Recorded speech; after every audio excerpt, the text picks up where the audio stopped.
ልጆች በባለፈው ትምህርታችን የጸሎትን አስፈላጊነት ተምረን ነበር።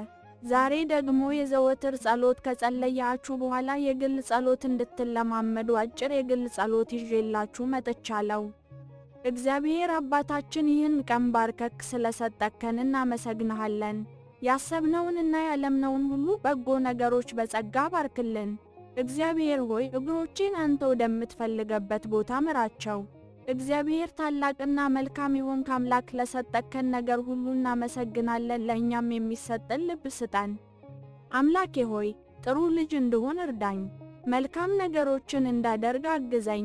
የአንተን ፍቅር በሚሄድበት ቦታ ሁሉ እንድካፈል አግዘኝ። ሀገራችንን፣ ቤተሰባችንን፣ ዘመዶቻችንን፣ ጎረቤቶቻችንን ጠብቅልን። ለታሰሩት ምሕረት፣ ለታሙትም ፈውስን እንዲያገኙ እርዳቸው። በስደት ላይ ያሉትን ወገኖቼን አንተ ጠብቅልን። አሜን ብላችሁ ጸልዩ። የራሳችሁንም ጸሎት መጨመር ትችላላችሁ።